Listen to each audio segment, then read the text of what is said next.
Hi friends, welcome to Vivek take. உங்களுக்கு Facebook மெசஞ்சரில் ஒரு incoming கால் வரும்போது கால் வந்து வைப்ரேட் ஆகணுமா? ஸோ இப்படி வைப்ரேட் ஆகுற ஆப்ஷனை எப்படி ஃபேஸ்புக் மெசஞ்சரில் எனேபிள் பண்ணலாம் அப்படின்றத தான் பார்க்க போகிறோம். ஸோ வாங்க வீடியோக்குள்ளே போவோம். வீடியோ கிடைச்சவங்க ஸ்கிப் பண்ணாமல் பாருங்கள். இதுதான் நம்ம சேனலுக்கு ஃபர்ஸ்ட் டைம் வந்திருப்பீங்களா இருந்தால் கண்டிப்பாக நம்ம சேனலை சப்ஸ்கிரைப் பண்ணிட்டு அப்படியே பார்த்துட்டு பெல் ஐக்கனையும் கிளிக் பண்ணுங்கள்.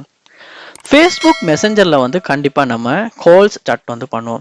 ஸோ கால் வரும்போது நமக்கு நமக்கு நார்மல் கால் ஒன்று வருதுன்னா ஃபோன் வந்து வைப்ரேட் ஆகும். ஸோ வைப்ரேட் ஆகிறத வச்சுமே சவுண்ட் வந்து நமக்கு கேட்காதப்ப நம்மளால கால் வருது அப்படின்றது தெரிஞ்சுக்க முடியும்.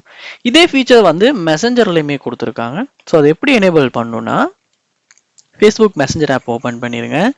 ஓப்பன் பண்ணிட்டு கீழே பாருங்க மெனு ஆப்ஷன் ஒன்று இருக்கும் கார்னரில், அந்த ஆப்ஷனை கிளிக் பண்ணுங்க. கிளிக் பண்ணிட்டு இதில் செட்டிங்ஸை வந்து கிளிக் பண்ணி செட்டிங்ஸ் உள்ள போங்க. போனதுக்கு பிறகு உங்களுக்கு ஃபேஸ்புக் மெசஞ்சருக்கான செட்டிங்ஸ் வந்து காட்டும். இங்கே நீங்கள் பார்க்கலாம் நோட்டிஃபிகேஷன்ஸ் அண்ட் சவுண்ட்ஸ் அப்படின்ற ஒரு ஆப்ஷன் இருக்கும். அதையுமே கிளிக் பண்ணுங்க. இங்கே நீங்கள் கீழே ஸ்க்ரோல் பண்ணும்போது உங்களுக்கு வைப்ரேட் ஆன் ரிங் அப்படின்ற ஒரு ஆப்ஷன் ஒன்று இருக்கும். அந்த ஆப்ஷனை இந்த இடத்துல எனேபிள் பண்ணுங்க. இப்படி எனேபிள் பண்ணதுக்கு அப்புறமா உங்களுக்கு ஃபேஸ்புக் மெசஞ்சரில் ஒரு இன்கமிங் கால் வரும் இருந்துச்சுன்னா கண்டிப்பாக வந்து வைப்ரேட் ஆகும். ஸோ இப்படித்தான் வந்து நம்ம ஃபேஸ்புக் மெசஞ்சரில் இன்கமிங் கால் ஒன்று வரப்போ வைப்ரேட்டை வந்து நம்ம எனேபிள் பண்ணுறது.